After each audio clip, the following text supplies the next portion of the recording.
कुछ समय पहले की बात है। एक नदी के किनारे एक सेठ रहता था। उसके 2 बच्चे थे, बहुत ही प्यारे से। उसके पास एक नाव थी जो कि बहुत ही पुरानी हो चुकी थी।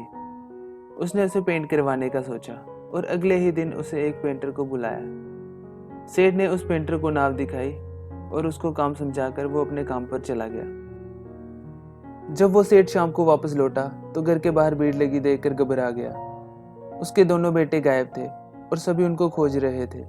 तभी सेठ उस जगह पर गया जहां पर वो पेंटर नाव को पेंट कर रहा था। पेंटर अपना काम पूरा करके जा चुका था और वहां से वो नाव भी गायब थी। वह समझ गया कि उसके दोनों बेटे ही नाव लेकर नदी में चला गए हैं। उसने फौरन कुछ नावकों को बुलाया और बच्चों को खोजने के लिए बोला। कुछ ही देर बाद उसे दूर से एक नाव आती हुई दिखाई दी। ये उसी की नाव थी और उसमें बैठे उसके दोनों बेटे सुरक्षित थे। अपने पिता को देखकर बच्चे डर गए क्योंकि बिना पूछे ही वो नाव ले गए थे। पर पिता ने उन्हें डांटने के बजाय गले से लगा लिया। फिर वो सेठ बच्चों की नाव के पास आया और उस नाव को गौर से देखने लगा। इसके बाद उसने फौरन एक आदमी को पेंटर को लाने के लिए भेजा। जब रास्ते में पेंटर को इस घटना का पता चला तो वो काफी सहम गया। उसे लगा बच्चों की नदी पे जाने का इल्जाम अब उस पर लगाया जाएगा और उसे इसकी सजा मिलेगी। पेंटर डरते डरते सेठ के पास पहुंचा। उसे देखते ही सेठ ने पूछा, तुमने आज क्या क्या काम किया? पेंटर डरते हुए बोला, साहब आपने जो नाव दिखाई थी मैंने बस उसे पेंट का काम किया। फिर सेठ ने पूछा, तुम्हारी मजदूरी कितनी हुई? जी 400 रुपये, पेंटर ने जवाब दिया। सेठ अपनी कुर्सी से उठा और उसे गले लगाते हुए बोला, नहीं तुम्हारी मजदूरी 400 रुपये नहीं बल्कि 40,000 रुपये हुई है। और उसके हाथ में 40,000 रुपये रख दिए। पेंटर और वहां मौजूद सभी लोग हैरान होकर सेठ को देखने लगे।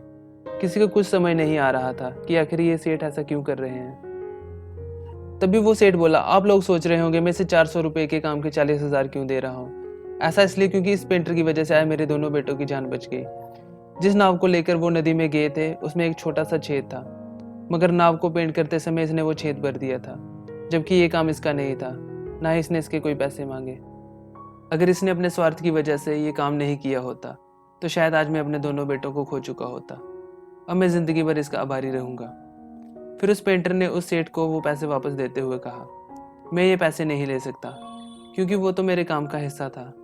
इस तरह वो पेंटर सेठ की नज़रों में और महान बन गया। इस कहानी से हम सीख ले सकते हैं, कोई बड़ी चीज़ें नहीं होती जो एक आम इंसान को महान बनाती हैं। वह छोटी छोटी ही चीज़ें होती हैं जो हमें महान बनाती हैं। मुझे उम्मीद है आप सबको ये कहानी ज़रूर पसंद आई होगी। अगर आई है तो लाइक ज़रूर करें। ऐसी ही इंस्पायरिंग और मोटिवेशनल कहानियाँ देखने के लिए हमारे इस चैनल को ज़रूर सब्सक्राइब करें और अपना कीमती समय देने के लिए धन्यवाद।